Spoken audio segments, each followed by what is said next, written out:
काली अंधेरी रात और टॉर्च की रोशनी में खेत में लाश को ढूंढती पुलिस। हत्या के बाद जिस शख्स को बोरे में डालकर फेंका गया था, पुलिस ने खेत में उस बोरे को ढूंढ लिया। कत्ल से लेकर शव को ठिकाने लगाने की सारी जानकारी देने वाला भी खुद कातिल ही था, जिसने 28 साल के करण को पहले बुरी तरह पीटा, फिर हत्या के बाद खेड़ी गांव के पास एक अनाथ आश्रम के पीछे खेतों में फेंक दिया। इतने संगीन जुर्म को अंजाम देने के बाद कातिल ने खुद युवक के परिवार को कॉल कर अनाथ आश्रम के पीछे से डेड बॉडी उठा लेने की बात कही। ये मामला फरीदाबाद का है। हत्या क्यों की गई, इस बारे में मृतक करण उर्फ बिच्छू के भाई पवन ने बताया कि करण की गांव के ही रहने वाले दीपक और राकेश से किसी बात को लेकर कहासुनी हो गई थी। इसी कहासुनी के चलते उन्होंने दीपक को जान से मारने की धमकी भी दी थी।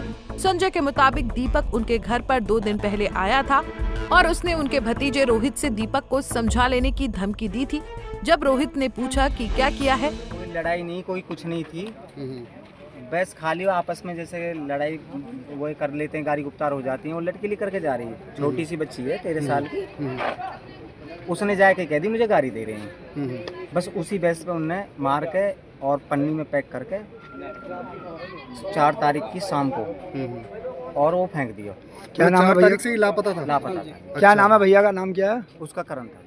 और आपका क्या नाम? मेरा नाम पवन है। आपके क्या लगते हैं ये करण? मेरा भाई है। ये खेड़ी जिन्होंने मारा है वो कौन लोग हैं? खेड़ी से ही है जी। आपके पास जानते हैं उन्हें? पड़ोस के रहने हाँ, वाले। रोज पड़ोस के हैं। तो आपको पहले कैसे कभी पता चला? पहले कोई रंजिश हो, कोई आपसी रंजिश हो, ये तो एक छोटी सी बात हो नहीं, गई आपसी कि कोई रंजिश लड़की हो। अगर गुजर रही है, क्योंकि कल उसके जो चाचा थे दीपक के, वो कुछ ऐसा आरोप लगा रहे थे सर, वो ही धमकी- करण के ऊपर हाँ, वो ऐसा है कि भैया सर। वो लड़की 13 साल की लड़की को छेड़ा, जो- ऐसे कोई बातें कर रहे ये थे जो पवन पप्पन है ना, ये मुझे धमकी देता रहता है मारने की आपको। मुझे। अच्छा। अब मुझे क्या पता कि हो सकता है ये भी हो, मैं लेकिन मुझे पता नहीं है, हो सकता हो ये भी। और ये भी कह रहा है कि मैं हो तो मैं भी मार देता हूँ, और भी मारेंगे तो सर हमें इससे ये कुछ भी हो सकता है मेरे साथ। पवन के मुताबिक बीते 2 दिन से ही करण लापता था और रविवार की दोपहर 1:30 बजे गांव के ही रहने वाले राकेश का फोन करण के पिता के पास आया था, जिसने बताया था कि उन्होंने करण की हत्या कर दी है और उसका शव अनाथ आश्रम के पीछे खेतों में पड़ा है। वो या तो उसके शव को जला दे या दफना दे और मामले को वहीं रफा दफा करे। हत्यारों ने परिवार को भी धमकी दी थी, मगर परिवार ने बिना देरी किए पूरे मामले की जानकारी पुलिस को दी। जो बीत चुके हैं, तो मेरे चाचा ने ठीक कर रखी थी थोड़ी बहुत, तो वो जैसे चौक होता है ना, खड़े होते हैं वहाँ पे, तो खड़े हो गए। एक और फ्रेंड था मेरे चाचा के साथ, वो भी खड़े थे, आपस में बात कर रहे थे। तो वहाँ से एक लड़की जा रही थी निकल के, उससे वो दीपक की बहन, ज़्यादा बड़ी नहीं है, 13 साल की एज होगी उसकी, ज़्यादा बड़ी नहीं।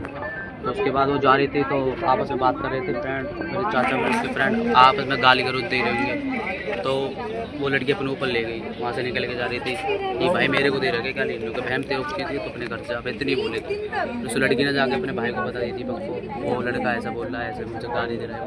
तो दीपक ने उसी टाइम मारा था, शाम का टाइम, पर फर्स्ट टाइम जैसे मारा था तो मेरे चाचा घर पे आ गए उसी हालत में। फिर हमने बोला कि कोई बात नहीं, हो गया सो हो गया। तो उसके बाद फिर मेरे चाचा किसी काम से गए होंगे बाहर निकल के, तो मेरे चाचा को एक किडनैप कराए, क्या कुछ भी हो सकता है। मामले को लेकर पुलिस का फिलहाल सार्वजनिक बयान सामने नहीं आया है, लेकिन पुलिस ने दीपक और राकेश को हिरासत में ले लिया है। मृतक के शव को पोस्टमार्टम के लिए फरीदाबाद के बादशाह खान सिविल अस्पताल की मोर्चरी में रखवा दिया है और पूरे मामले की जांच में जुट गई है। पुलिस के मुताबिक जो भी इस हत्या की वारदात में शामिल होंगे, उनके खिलाफ कानूनी कार्रवाई की जाएगी। फरीदाबाद से अनिल राठी, पंजाब केसरी टीवी। हमसे जुड़े रहने के लिए हमारे YouTube चैनल को सब्सक्राइब करें और नई वीडियो की नोटिफिकेशन के लिए बेल आइकॉन को दबाएं। अगर आप ये वीडियो Facebook पर देख रहे हैं तो लाइक जरूर करें और ज्यादा से ज्यादा शेयर करें। धन्यवाद।